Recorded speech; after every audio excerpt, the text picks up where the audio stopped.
Hello, everybody. Welcome to our IARPIC Collaborations webinar, NSF Program Manager Chats with Colleen Strawhacker and Roberto Delgado.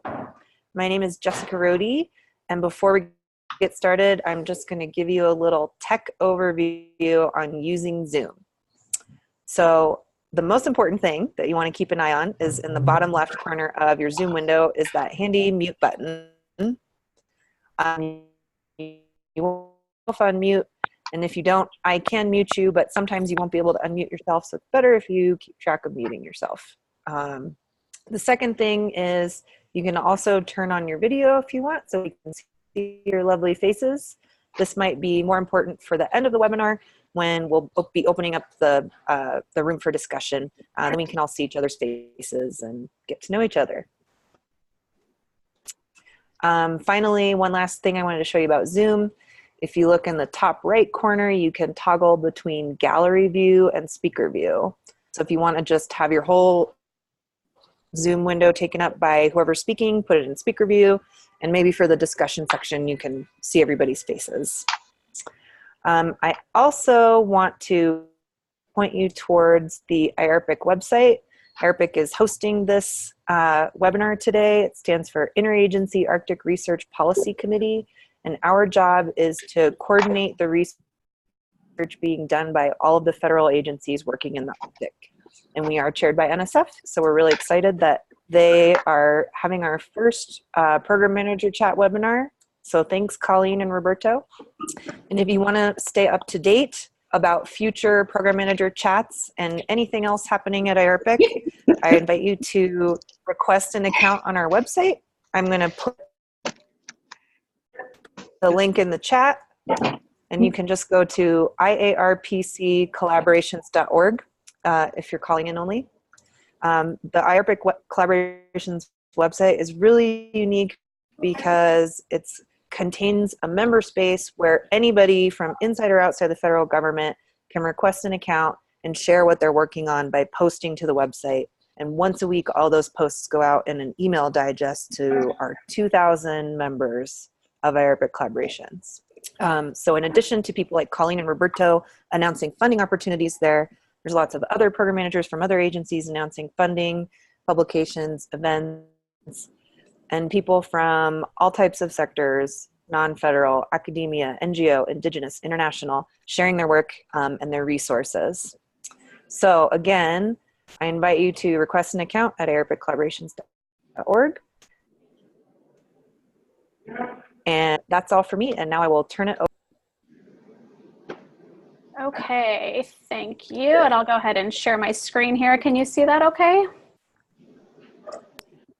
Yep, looks good. Yes. Awesome. Okay, let me just make sure I can see who is here and see the chat box. So I'll try to monitor that the best I can, but if not, I think Jessica can interrupt me and make sure that if you have any questions while I'm talking, feel free to pop them in the chat box, and I'll try to answer them as I go through this.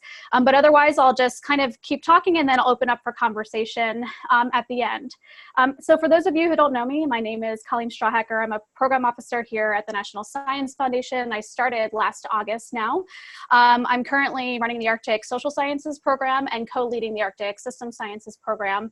And I just wanted to take this opportunity to kind of provide an overview of what's going on with Arctic Social Sciences funding at the National Science Foundation, kind of just give you the lay of the land, and then open it up for conversation so we can have, take questions on what might be the best opportunity for you to submit your proposal, or if you have questions for anyone else. So Roberto will be joining me and talking a little bit about the Arctic Observing Network, which is the program that he runs, as well as the Belmont Forum call that is currently out. And I believe there are some other representatives from NSF online too. So we have Kate Ruck, who is with our logistics program, which I'll talk a little bit about that. In a couple of slides, we have Simon Stevenson on the line, who is the Arctic section head. And we have Zhujing Davis, who is a program officer for Arctic Natural Sciences, and Cynthia Suchman, who is also a program officer for Arctic Natural Sciences. And so if you have any questions for them too, I'm sure they'd be happy to, I'll volunteer them and say they'd be happy to answer questions on that as well. You might have also seen too that we'll be doing an Arctic System Sciences webinar directly after this. There'll be a ton of overlap between the two webinars. Most mostly geared towards the two communities, so don't feel the need to have to stay on for the next webinar. There's a lot of overlap in material. So with that, I'll go ahead and get started. Okay, so first I wanted to kind of give you an overview to the entire NSF Arctic section, just so you understood how the Arctic Social Sciences program is situated in this kind of wider organization.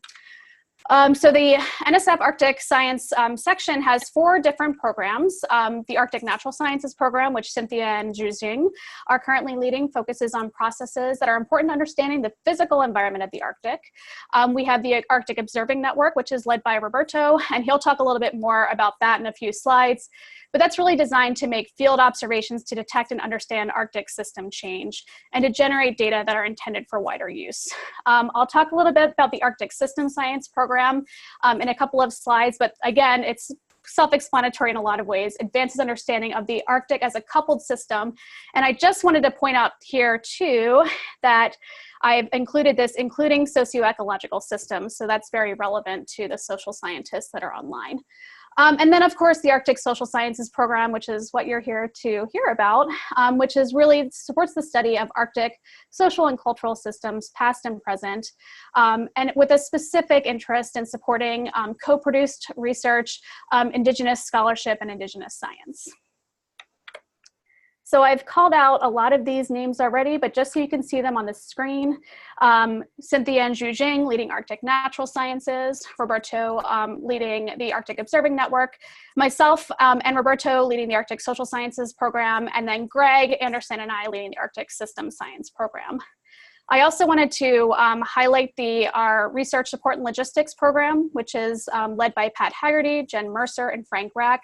I'll talk about that on the next slide because I think this is something that any submitters might want to tap into.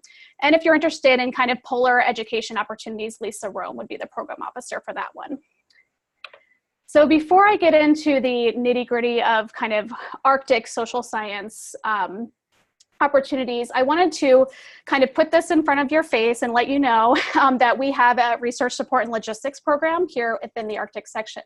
And as you see, this program exists to provide safe, effective, and efficient support to researchers funded by the Arctic Sciences section, which if you're submitting to the Arctic Social Sciences program, you can definitely tap into this. So what RSL can do is provide you resources on making sure that you and your research team are safe. They can get you to places that might be hard to get to. They can provide you with equipment that might be really expensive that they have access to. Recently, we had an award that needed sleeping bags and tents, and we were able to provide those to them. We can get people to really remote locations using aircraft and things like that. So I've included these links below here. You can see the reports over on the right side here are available on this Arcus link below. And then here's at the bottom, the RSL program website, where you can find all of the information about what the RSL program can provide. I think Arctic social scientists can definitely tap into this to help with their research and make sure that they can get to places safely and efficiently. So I wanted to give a quick overview of the budget of the Arctic section as a whole, just so you knew again what was operating in this space. So you can see here the entire Arctic section budget from 2003 to 2017. I haven't updated this with 2018 numbers yet, and we actually don't have our final program numbers for FY19 yet. So we are working on that. But you can see here, this light gray is the Research Support and Logistics program that I just talked about. Arctic Natural Sciences in the dark gray here.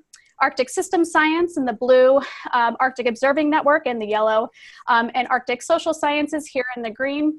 And then you can kind of see increased support in research and policy activities, things like supporting scientist relationship with IASC, the International Arctic Science Committee, and things like that. So this kind of gives you a broad overview of the distribution of funds within the Arctic section. And I also wanted to point out too, that many of you have probably heard a lot about the Navigating the New Arctic big idea that NSF has been investing in. The $30 million started this year. And that really puts us way up here. This is actually on top of our kind of core Arctic section budget. So that will kind of put Arctic investment at NSF at a whole kind of more at this higher level. So it is a really big increase in investment in Arctic science, which is really exciting to see.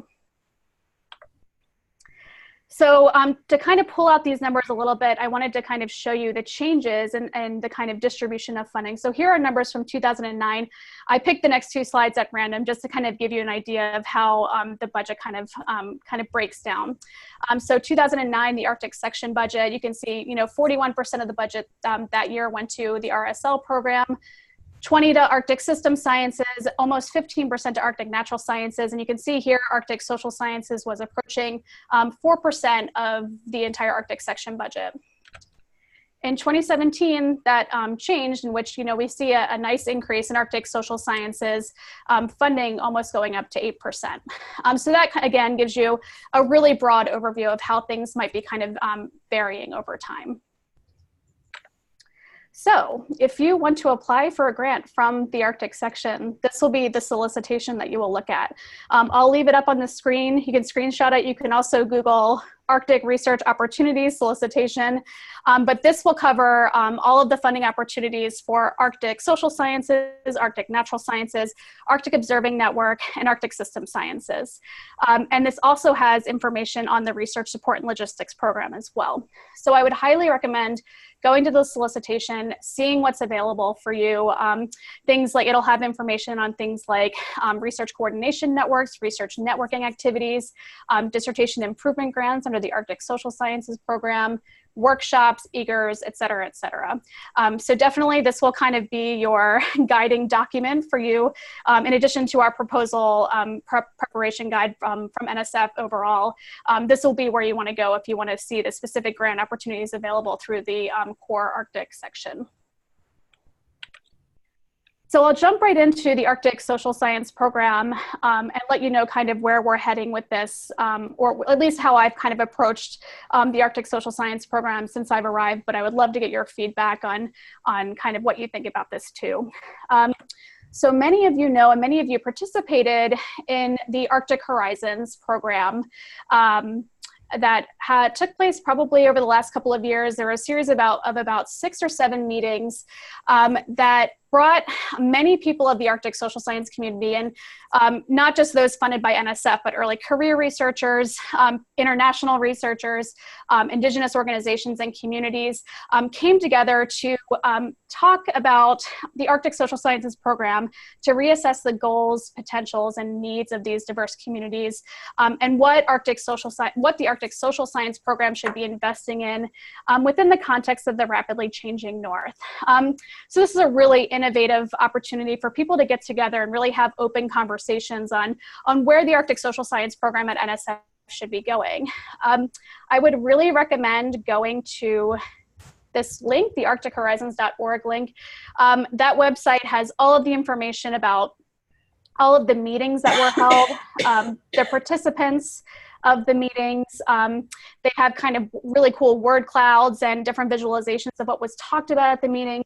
And perhaps most importantly, there are kind of a one-page executive summary of the final report, as well as the final report itself, which talks about kind of the major conclusions coming out of the Arctic Horizons program.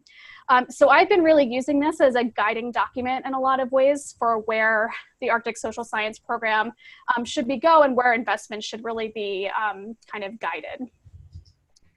So I just kind of wanted, again, I'm a big fan of word clouds, so I wanted to kind of pop up one that comes from the final report. This really talks about what some of the research priorities should be for the future of Arctic social sciences, and I'll read out some of the bullets that came out from the report itself. So convergent research on past and present socio-ecological systems, past and present drivers of change in the North, including climate change, past and present demographics and migration, community health and healing, social aspects of health, food security, youth and gender studies, sustainability and sustainable development, globalization and new colonialism, innovations in data curation, management, sharing, discoverability, and access. So you can kind of see there where kind of the research community came together and came up with a list of research priorities that we should be investing in. For those of you that know me from my research career, you know that this topic is near and dear to my heart, that I think that the Arctic section and the Arctic Social Sciences program, we need to invest some time into thinking about ethical ways to think about how to archive our data, to share our data in ways that protect our research subjects, but also that other people can use if it's appropriate. I think we should really think about, I really hope that in my role here, kind of leading the Arctic Social Sciences program, that we can really have some intensive conversations on how to solve the challenges that are unique to Arctic social science data and Indigenous knowledge. And I look forward to having conversations with you all about moving forward with that. So again, the report came up with recommendations for investment in future Arctic social science research. And again, I will read them. I hate reading slides, but I know some of you might not have access to a computer screen, so I'll read them for the recording as well. So Indigenous scholarship and decolonized research, research and data sovereignty, expand sources of support for Arctic social science research, mentor early career scholars and promote equity, address loss of cultural heritage, invest in language revitalization, data management and services, encourage research sharing beyond the Arctic, and continue the discussion of the state of the discipline. And I'll note that Roberto dropped the link to Arctic Horizons in the chat box, so thanks for that. And just I wanted to highlight the last point here about continuing the discussion of the state of the discipline. When the Arctic Horizons final report was written, we very much envisioned it as a living document. You know, it'll be kind of a citation Arctic Horizons, I think it's 2018 or something like that.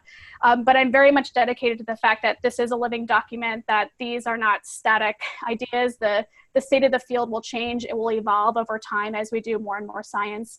And then I'm really looking forward to seeing how the Arctic Horizons program evolves over the next couple of years, and we begin to hone in on tackling some of these recommendations for investment in the Arctic social sciences. So I also wanted to highlight some recent awards that have come out of the Arctic Social Sciences program this fiscal year. They include things like senior research grants, doctoral dissertation improvement grants. We have eagers for the high risk, high reward type of research. We have rapids, things that need to get done really quickly. We've funded workshops. We have co-funded awards with other directorates. And we've, of course, provided supplements to active awards in which, you know, when they need to get some extra work done or work has come up that is really kind of intriguing, we'll provide a supplement. So I provided 4 different examples here, and I provided the NSF award number 2. So if you want to kind of go to the NSF public abstract search, you can look at the abstracts and get more information on them. And so we have an award to Maria Zedeno at the University of Arizona, integrating archaeological and indigenous data sources to explore the peopling of the North American continent along the ice-free corridor. We co-funded an award to Jenny Raff with the Biological Anthropology program. The Biological Anthropology program was actually the lead program, but given the Arctic focus of it, we decided to co-fund it, the genetic history of the Aleut people. We also provided a rapid to Marianne Fidel entitled Traditional Knowledge of the Central and Upper Yukon Basin, Gathering Resiliency Data. And Marianne will be interviewing elders who are currently living in an elder home and are unfortunately rapidly reaching the end of their lives. So she wants to record that data to make sure the rest of the community and youth have access to that. And another senior research award to Vera Kuklina, Informal Roads, the Impact of Unofficial Transportation Routes on Remote Arctic Communities. And this one actually takes place in Siberia. So some interesting awards coming out of Arctic Social Sciences. This is not all of them. There are a lot coming out. I encourage you again to kind of look through the public abstract search and see what we've been funding over the last few months. I wanted to briefly touch base on the Arctic System Sciences program. Because now that I'm co-leading it with Greg, we will obviously kind of be funding more program, hopefully more projects, proposals coming in that have more of a socioecological bent. And I'll be talking more about the ARCS program in the next webinar. Again, there'll be a lot of overlap in material, so you don't feel the need to stay on, but I just wanted to kind of put this on your radar for those of you doing things like research on human ecodynamics, socioecological systems, resilience, vulnerability. I just wanted to kind of say that we'll be adding this statement to the program description very, very soon, in which we are looking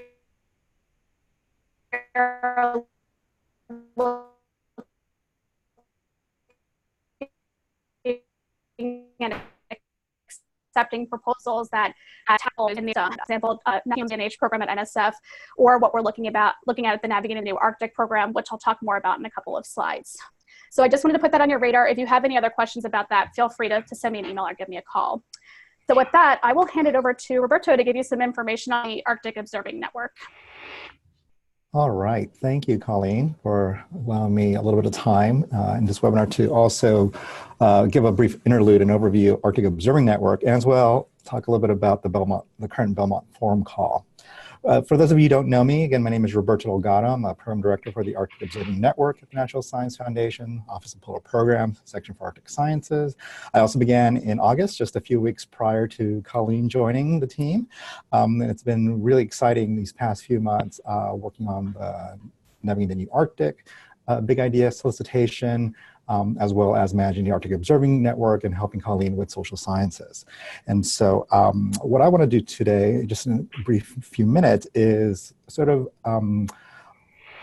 give a description of how Arctic Observing also incorporates social sciences into its program and the awards that have been issued in the last few years, in the last year, and also moving forward. Colleen, if I can have the next slide, please. So this is a very text-rich slide, which I'll go through a little bit slowly and read again for the recording for those of you who are just on the phone and not have the computer access. But essentially, AON, again, is one of the first four, or one of four science programs within Arctic Sciences, and it's dedicated to really supporting field observations to detect and understand Arctic system change, also to address major drivers and or impacts of system change, as well as generate data that are intended for wider use. So tying in, again, with some of the goals of Arctic Social Sciences program, as well as the broader Arctic Sciences section. Similar to Colleen, I wanted to highlight a few awards that have been issued. They're active, that have been active in recent years. A number of them are collaborative in their scope. Couldn't pass up the opportunity to highlight the ALOCA group, the Exchange for Local Observations and Knowledge of the Arctic, in which Colleen was a PI, she had to recuse herself when she joined NSF. And that project is about optimizing data management support for community-based research and observations contributing to Arctic science. Similar to Colleen, I've indicated the award numbers if folks want to look up the abstracts. But essentially, again, I wanted to underscore that these types of projects are also supported through Arctic Observing. I believe ALOCA is co-funded with social sciences. Some of the other ones that I'll describe momentarily are solely through Arctic Observing. Another one I've highlighted here is actually a recently expired award, but I'm happy to note that this week we issued the second iteration of the Indigenous Observation Network. The one that's on the current slide was about uniting traditional ecological knowledge and Western science to address and understand water resources in the Arctic.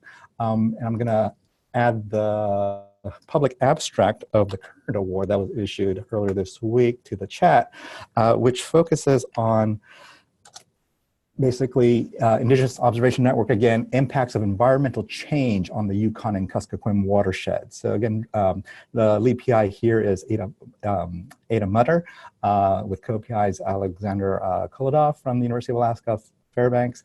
Ada is at the Yukon River Intertribal Watershed Council. So that's an award, again, that is incorporating community-based observations within the broader scope of Arctic Observing. Last year, or actually the year before I arrived here at NSF, there was a research coordination network project, ICE North, a research coordination network of community-based observing initiatives in the Arctic and beyond. The co-PI, or the lead PI, is Lil Alisa from the University of Idaho. And she is working with different communities in terms of developing these frameworks for observing. And the last one I have mentioned here on this slide in particular actually just had a news story on the web through Arctic Today, which will also provide the link for those of you who have an opportunity to check that out, was awarded through the Dear Colleague Letter for Navigating the New Arctic. And Colleen will say a little bit more about navigating after I complete my remarks. Essentially, this is a project that focuses on looking at freshwater systems, and the title here is connecting Arctic communities through a revitalized and modernized freshwater ice observation network. So this article in Arctic Today gives a nice little overview of how the project is linking community members with scientists in an effort to monitor Alaska's river and lake ice. So I think a lot of neat projects that are supported through AON that work in parallel with social science research as well. So definitely, think about if your types of projects fit into this broader criterion of understanding Arctic system change, as well as generating data that are intended for wider use and addressing major drivers of impacts. AON could be another program for you to submit proposals to, and as appropriate, there may be co-funding with social sciences, or it could be a standalone AON project. It just depends on the nature of the scope of the project. And of course, Colleen and I are here to help sort of discuss the pros and cons of the best program in which to submit your proposals. Next slide, please, Colleen. So with that, I want to shift to another interesting funding mechanism that is available to Arctic social science researchers, as well as the broader Arctic research community. And this is the Belmont Forum call. The next slide, please, Colleen. So I'm having fun here copying links into the chat, and we'll add one for the Belmont Forum. With this case, this is actually the second call throughout from the Belmont Forum. The link I provided is for an application portal of the Belmont Forum. The Belmont Forum is this sort of international multi-agency funding organization that works on these collaborative research types of program descriptions or solicitations. About 5 years ago, there was the first Arctic call, which focused on observing. Coincidentally, I happened to be at NSF and polar programs there initially as a science fellow, working closely with the then Arctic Observing Network Program Director, basically developing that initial solicitation. So it's nice to sort of come back and be part of this second one as well. Under the aims of the current call, the primary goals are to bring together researchers across the globe to develop proposals from integrated teams that address different key areas of Arctic resilience, understanding, and action. And the really key thing about this call is the international components. And so the way that the Belmont Forum is set up, it requires that the scientific team, the research team, or in often cases described as a small consortium, has to include partners from at least 3 participating countries. If you go to the application portal site, the bfgo.org, it indicates what other countries and their funding agencies are participating. For the U.S., National Science Foundation, of course, is one of them. BOEM is another one, the Bureau for Ocean Energy Management. And in addition to having this required international component, the project also must include collaboration between different disciplines. So here it's specified between natural and social sciences, as well as having some applied outcomes. In other words, it's showing a clear link to end users or stakeholders, whether, as an example, perhaps helping inform policy makers, decision makers with respect to management or development or commercial issues. So this is a really interesting mechanism as well.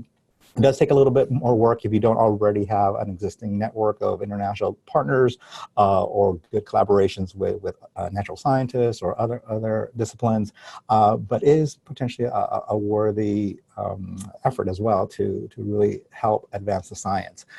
So I provide the link there. Details of the call and the application process are available there. And we'll note that the deadline is coming up relatively soon, June 14th. And so since National Science Foundation is one of the U.S. participating agencies involved in helping to support funding for the Belmont call on Arctic resilience, I am one of the 2 NSF points of contact for further information if people are interested in learning more about this funding mechanism. So I'll conclude my remarks now and send it back to Colleen. Awesome. Thank you so much, Roberto. Sure. I also just wanted to highlight on the group chat that Rose, who is a social scientist for Denali National Park and Preserve, is very keen to participate with Arctic social science research. So I think that's a great idea. And Rose, we should definitely follow up, or if anybody else is interested, definitely reach out. So I just wanted to kind of highlight that just in case it got missed in the chat.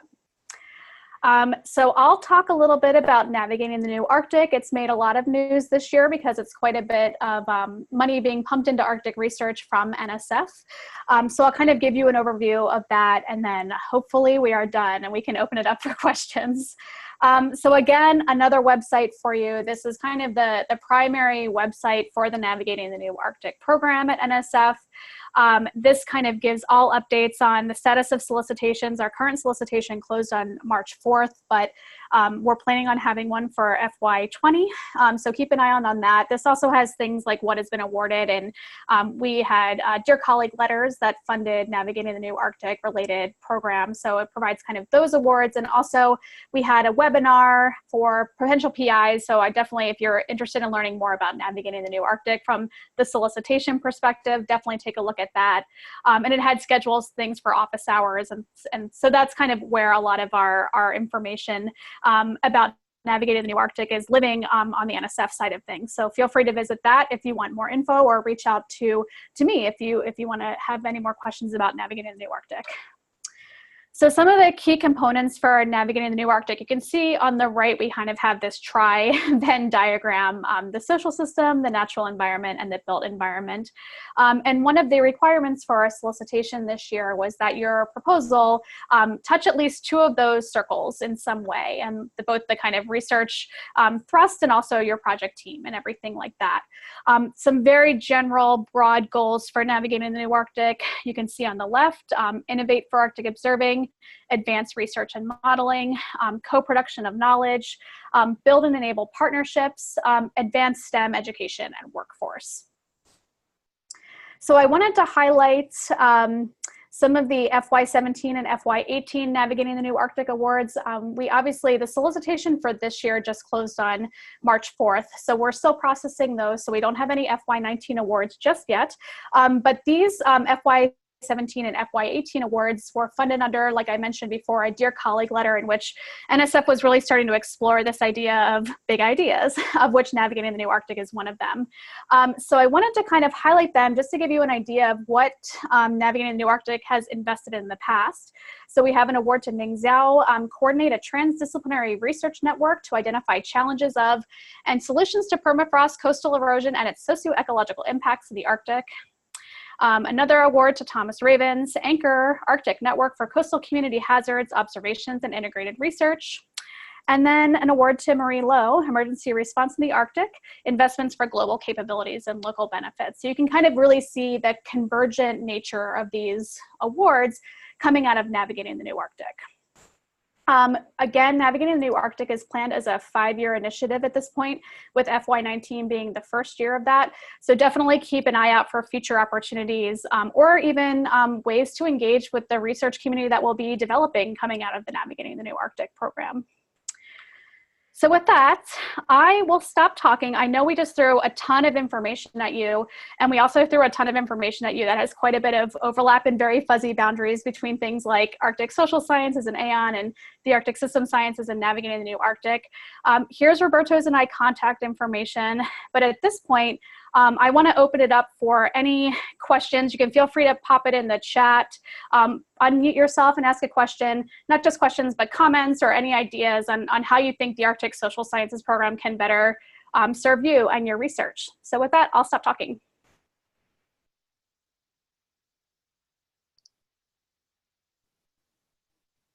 I'll give a quick tech reminder that your mute button is in the bottom left and you can ask your questions orally, or you can use the chat, which a few people have found already, which is also on the bottom. You might have to move your mouse down there to reveal it. And also during this portion, I invite you to turn on your video so we can see you and have a more friendly, open, collaborative environment. And you can turn on gallery view. Sorry, this is a lot of things to click. Gallery view in the top right so you can see everybody in the room. It kind of makes it almost like a real meeting.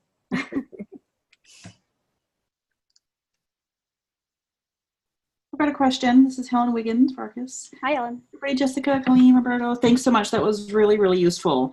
So Colleen, you were talking about sort of the fuzzy boundaries, naturally fuzzy boundaries between programs. And this is a question we get a lot at Arcus just in the community is, what's the best way if you have a proposal idea that is maybe crossing even programs, it's cross-disciplinary system, is the best way to just call one of you up and talk about it and sort of figure the best fit? Or when proposals come in, do you guys also sort of work behind the scenes to sort of share things? So what's sort of the best way, especially for early career researchers? Yeah, that's a great might not question. know they can call you up or... Totally. So that's a great question. And yes, don't be afraid to talk to us at all. We love talking to our PIs. It's like one of the favorite parts of my job is to talk about all the cool science that you guys are doing. And so, yeah, I know, again, there are really fuzzy boundaries. And honestly, the boundaries in a lot of ways don't really exist outside of our kind of program, like how we're diverting it through NSF systems. So for example, we often co-fund between programs. So the Arctic Social Science Program will co-fund with AON, and we're kind of exploring ways to increase co-funding between Arctic Social Sciences and the Arctic System Sciences Program. And so I would just say, what might be easiest, and I know all program officers kind of have their own style, but for me, what I like is to receive an email with maybe a 1 or 2 pager, just so I get an idea of what you're thinking about with your project. And then I can kind of stew on it and talk to the other program officers, and we can schedule a call or think about the best fit. That's kind of, but I know all program officers are different, but we love hearing from PI. So maybe I'll open up if any of the other NSF people want to chime in on if they kind of agree with that approach, or if they have a different approach that they prefer. I'll jump in and just sort of agree. First of all, concur with Colleen and reiterate. Yeah, don't hesitate. Don't be afraid to reach out to any one of us.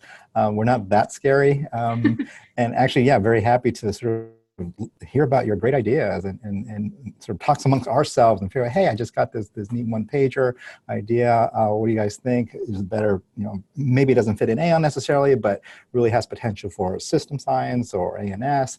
And so just engaging, having that interaction, that communication is really key. If you're shy, sure, start off with an email, but we can always schedule phone calls or a nice little Zoom chat so we can see each other's faces and you can see our reactions as our jaws drop or we roll our eyes at your ideas or otherwise get really, really excited. And so, yeah, I was at the National Center for Social Environmental Synthesis yesterday, engaging with some postdocs and our career folks. And talking with a lot of them, I really encourage them to be what I call engaged scholars. So, not just thinking about the stakeholder communities with which you work or which you have impacts on, but also kind of the other direction, working with the donors, different foundations and agencies that are helping to support the research. You're able to sustain or develop and sustain relationships over the long haul of your career. That's going to be really, really beneficial. Thanks, Roberto. Did any of the other NSF people wanted to chime in, or do you happily agree with us? Cynthia, you're muted.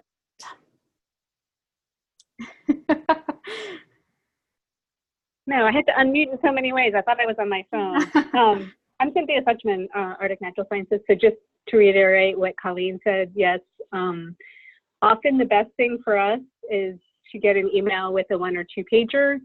So generally, not when you're first thinking about your project, but once you've identified what your specific research questions are going to be, that's a lot easier for us to parse. We've also been emphasizing that people shouldn't spend too much time worrying about whether it's, say, ANS or ARC, that from our perspective, we can also discuss the potential for co-review or switching between programs once the proposal is in. That has not always been the case in the section, but that's how we're operating now. Thanks, Cynthia. So sorry, go ahead, Mark. Sorry, yeah, hi, Mark Vardy here, postdoc with Rice University. And just a quick clarification follow-up question. So if my understanding is correct, then we don't necessarily have to frame a research proposal in one way or another, depending on which program we think it is best going to fit. Or if we think it's going to fit with one, but maybe also the other after a conversation with the program officers, I mean, does that have an impact on how the proposal gets framed? Yeah, so and I know Cynthia has some opinions on this, so I'll just say something really quick and I'll let Cynthia chime in too. And what we've been telling PIs is to really just try to figure out the best science that you want to do that makes sense for your research questions and for your research team. And then we can have a discussion on where it lives and how to best structure it to give you the best possible chance at funding. Cynthia, go ahead. I know you want to say something. Yeah, no, I just want to acknowledge that's a really good point, because for early career folks, or for any folks, one of the recommendations is to read the solicitation carefully and try to frame your proposal to the program which you submitted. So I just made that fuzzier. Yes, but that's okay. Fuzzy boundaries give PIs a lot of latitude to do the science they want to do. I would say that if it were me sending a proposal in, I would probably rather identify ahead of time how it's going to be reviewed. That said, we also don't want people to get so wrapped around the axle on that it keeps you from thinking about doing your best work. So I'm sort of splitting the difference there. Yes. So I just want to acknowledge that your point is very well taken, but don't worry about it so much that you're hampering your ideas. Okay, terrific. Thank you.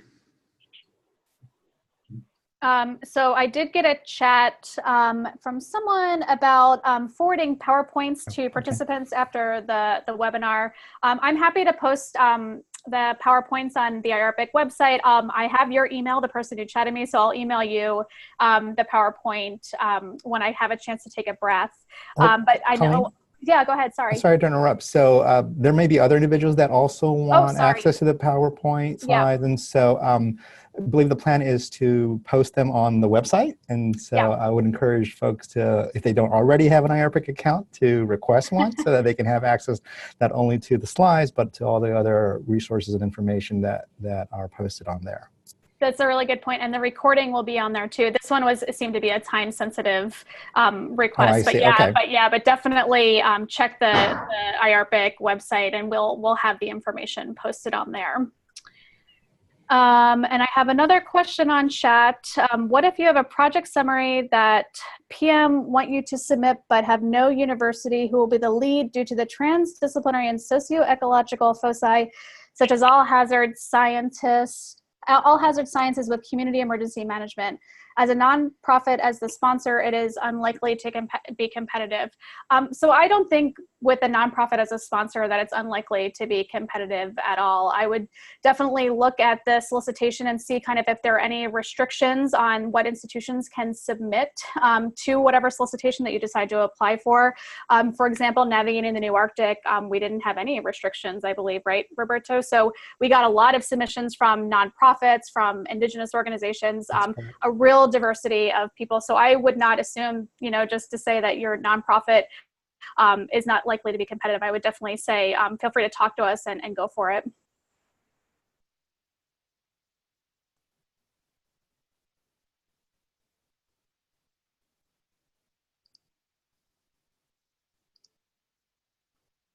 Any other questions at all? Sure, I have one. This is Hi, Alan Alan. Pope with the International Arctic Science Committee. I was wondering, so you mentioned the Belmont Forum call as a particularly internationally collaborative opportunity. I know from my background in Antarctic sciences that sometimes programs will work specifically with either individual other nations or a few other nations to put together kind of joint calls or paired calls for cooperation internationally. Is that anything that gets done either within Arctic social sciences or within the Arctic program? Basically other international opportunities that aren't just Belmont. So I would say, NSF, we do have the capability to fund things like foreign subawards to foreign organizations, but they need to be very well justified, and they are analyzed by the reviewers on the justification of money going to a foreign organization. That's kind of where we're limited with NSF funding. That's why the Belmont call is really intriguing, because you do have these kind of international funding organizations coming together to jointly fund one project. Given that we're taxpayer funded within the US, the money needs to go to a U.S. institution, but foreign subawards are allowed. if they're well justified and if the reviewers think that they're appropriate. So I hope does that help to answer your question? Yeah, and I guess the paired question there was whether they're like, do you work with like Canadian funding agencies to do, if you've got some like literally transboundary type of projects or anything like that, or something like that. Yeah, Roberto, did you want to chime in on this? I was going to follow up with the previous question, but I can maybe speak to this as well. Another example of international collaborations that the NSF is involved in includes one with the UK and their National Environmental Research Council, or NERC. And so I believe that one is actually specific to Geo-Directorate. But essentially, it's a collaboration between UK-based and US-based scientists on a collaborative project. And so there's an option for either the NSF or NERC to be the lead institution, depending on sort of the nature of the relationship, of the research relationship, and sort of what the primary and secondary roles are. And so there's an opportunity then to elect, sort of the primary proposal goes to NERC, let's say, as an example.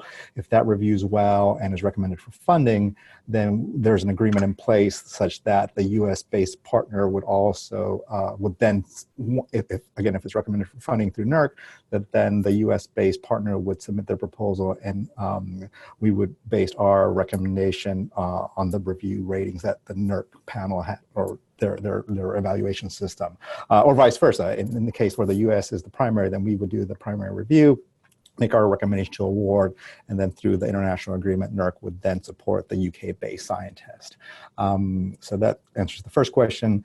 With the Canadians, I think that's an ongoing conversation. That's there have been discussions over the past few years. There was a recent Science, Technology, and Innovation meeting just in the last week or two. So that there are, I think there could be potential international collaborations with Canadian funding agencies in the future, but right now I'm not aware of anything that is formalized. If Simon's still on, he might be able to chime in, or Colleen and Cynthia, if others remember any other discussions that we've had. Thanks.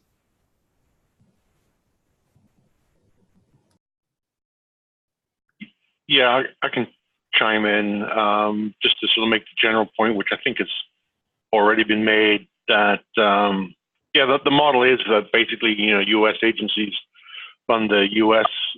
participants, and the non-U.S. countries fund their participants, and we want the two communities to get together. That often happens in a very ad hoc way, and when it does, we're very pleased. Obviously, there's risk that the two sides don't, the two funding streams are not synchronous, which is why Belmont is so good, but it's also quite focused on this climate change related research. So it doesn't cover the whole portfolio, but Roberto gave the other example with NERC in the UK. These efforts usually are quite difficult to sort of construct and maintain. They usually work better when they're bilaterals. So from time to time, we do look at trying to do that, but the basic model, while not perfect, it is quite agile as well. So that's what we have to work with mostly. Thanks, Simon. A couple of questions on chat. Biodiversa, this one funding network NSF is involved with as well, correct? I've never heard of it, so I just Googled it while the people was talking. It looks like it's a Horizon 2020 program, which is sponsored by the European Union. So I don't know, and probably believe that NSF is not involved in it. Does anybody else from NSF know anything about that network at all?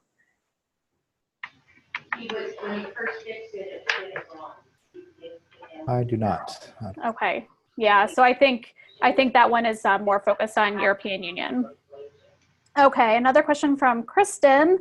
The bullet point list of research focus areas on the Arctic Horizons report focus a lot on Indigenous peoples as a focus for Arctic social science. What is your opinion about social science projects that are not focused on Indigenous peoples? For example, a project where private industry sector or broader public audience may be more relevant to the research question.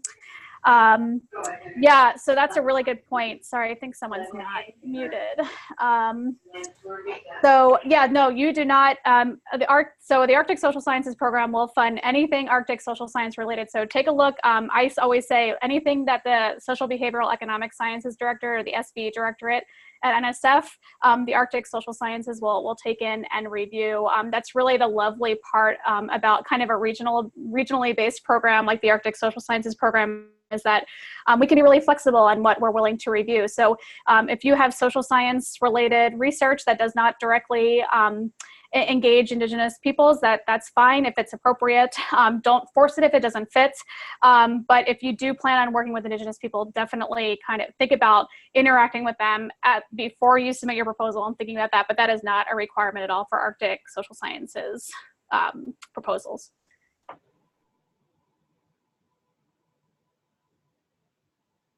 I've just gone ahead and added a link to information on the NERC NSF funding for international collaboration, if folks are interested in learning a little bit more about that. Thanks.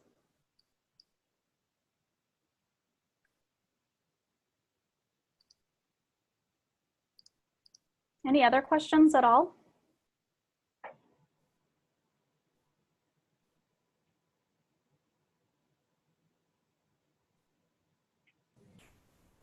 Looks and sounds like people are happy. Good. And they're ready to write their proposals. I'm looking forward to seeing them. So just to note, we're doing an Arctic System Sciences webinar right after this in about 9 minutes. There's going to be a ton of overlap in the material, just more kind of geared towards system sciences related research. So don't feel the need to stay on at all for that.